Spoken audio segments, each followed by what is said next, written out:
Hey everybody, Mr. Bookie Boo here, coming to you with another Lego City update. Now, if you remember last month, I had basically torn Bricksburg apart and decided to rebuild and start over.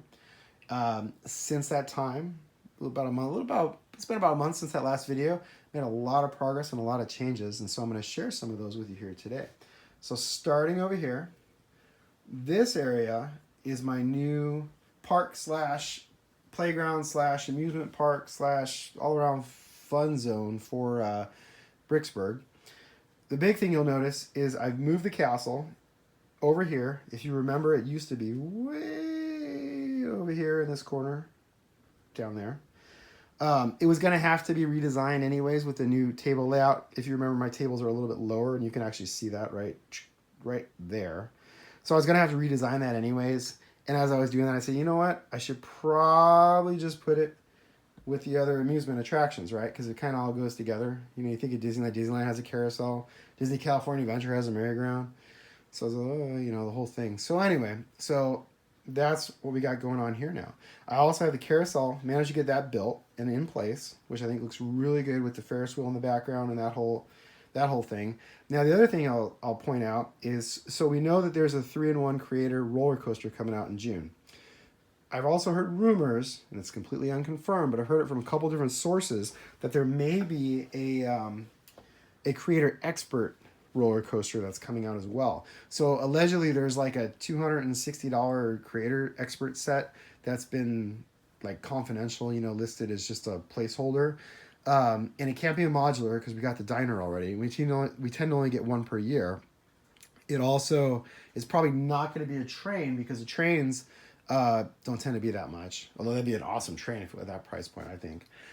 So the what I've heard is it might be an even bigger roller coaster than that little pirate roller coaster that we've seen. Well, anyways, my thought is I'd really like to put the roller coaster in this amusement park area. And you're probably wondering, like, how the heck is he going to do that? Well, he's got no room. I'll show you.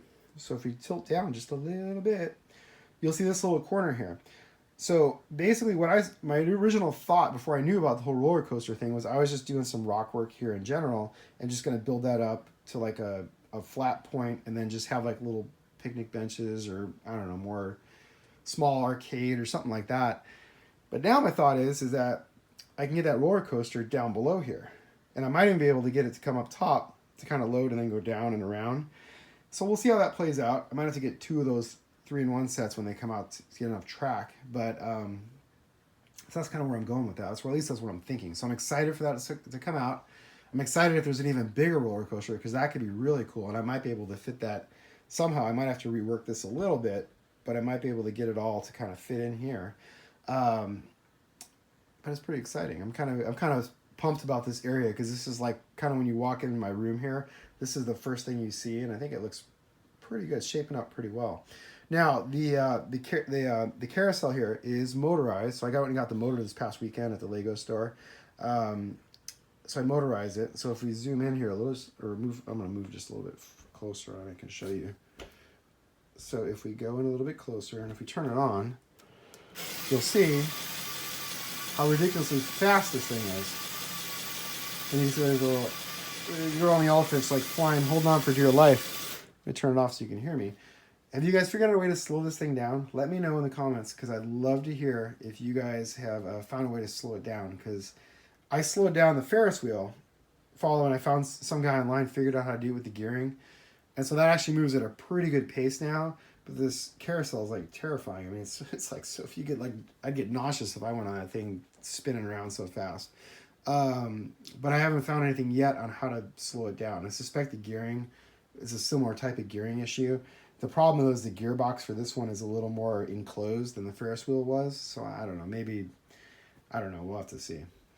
Anyway, moving along here, I'm going to show you the other side of the of this area so you can kind of see what we've done here. So if you remember last month, I had this little area. I had a parking lot here, which had 3 spaces. So when I decided to move the Ferris wheel, the merry-go-round, and the castle all over in here, I needed more space, and I didn't have enough for everything to fit as it was. And so what I did, and if you remember, I explained that, so this whole system is modular. All these track pieces. The modulars, of course, are modular. The roads are modular, but everything's modular. So everything's on a 32 by 32 or a 16 by 32 base plate. So basically, all I had to do was basically split right here these pieces apart, and I was able to put a whole other 32 by 32 base plate in here. And the side benefit of that is I actually got more parking.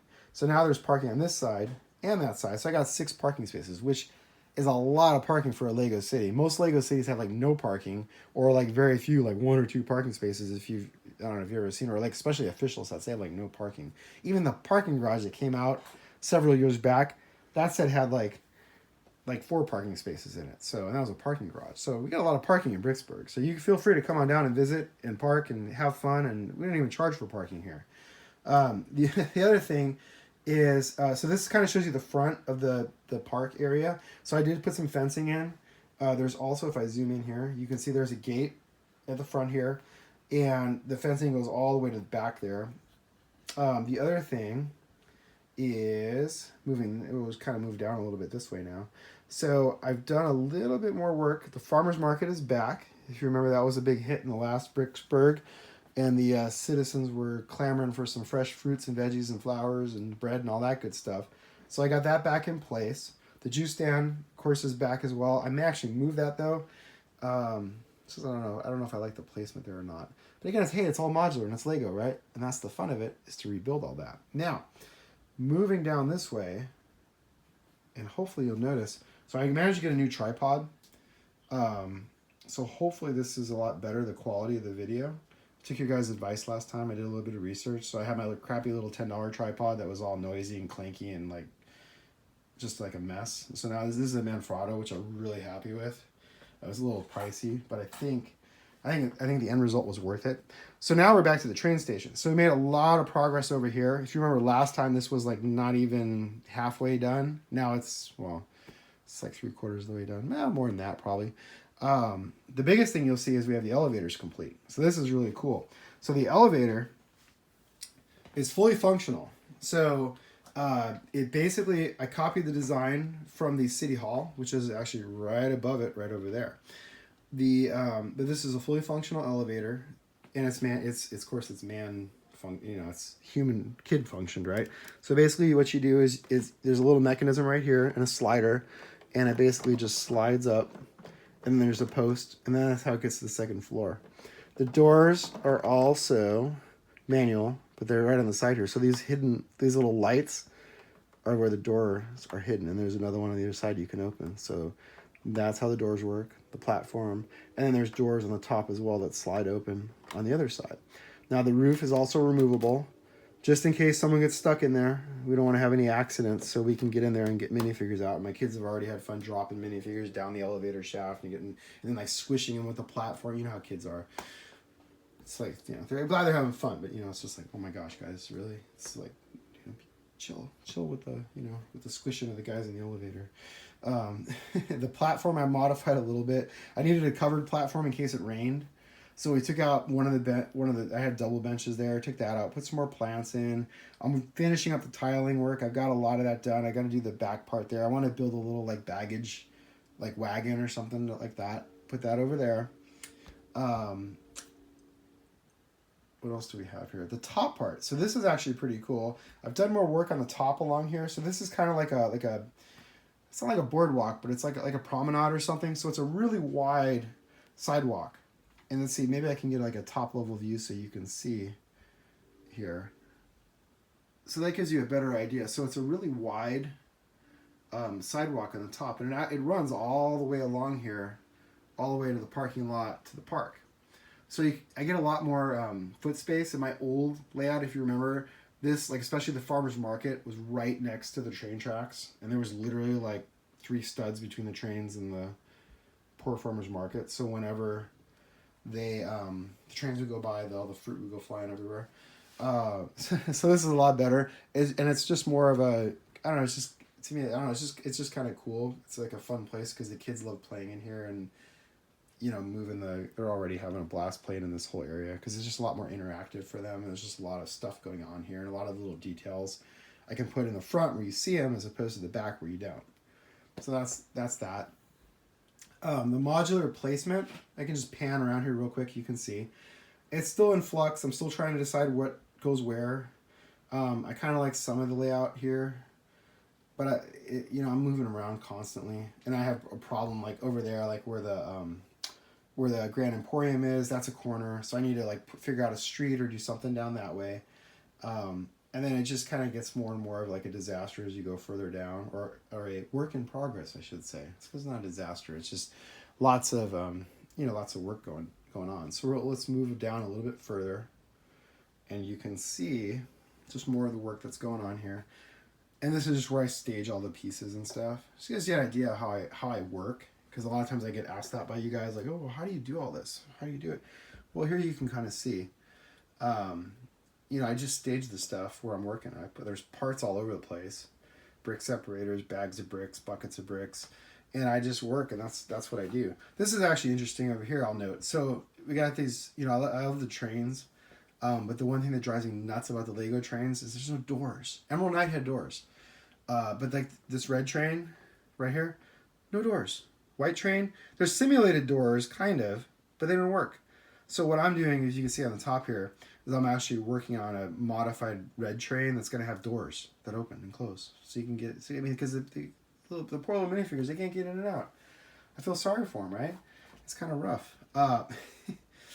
Anyway, so we'll just keep moving down here. Again, it's the same type of idea. So I have a diner. That's not where the diner is going to end up. It's literally in an intersection right now between the bank and the Ghostbusters.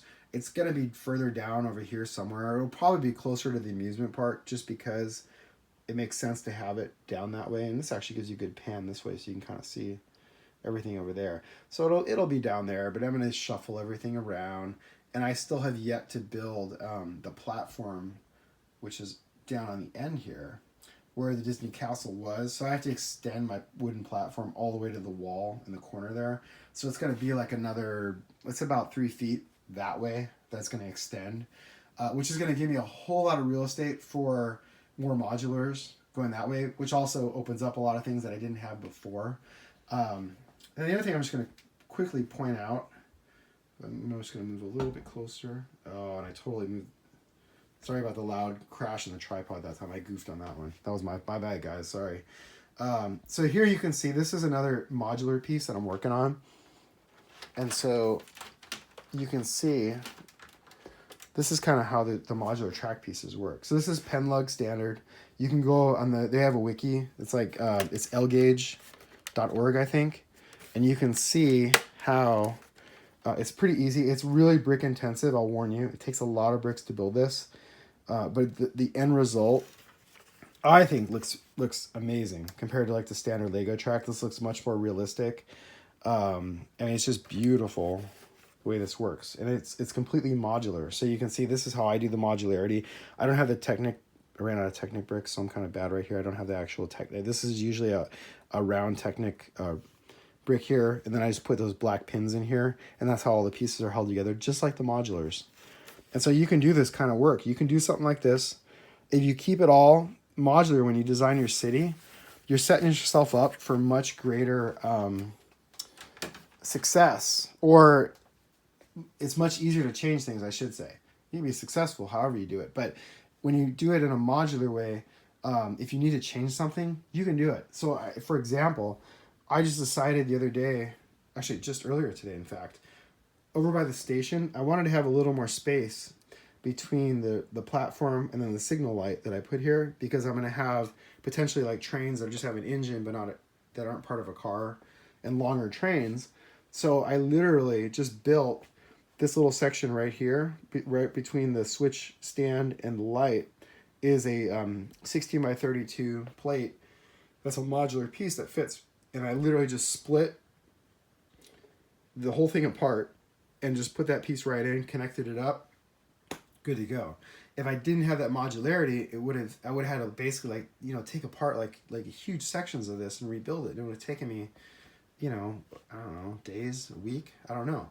So that was a big factor when I decided to redesign, is I wanted everything to be as modular as it could be. So that gives me the maximum flexibility.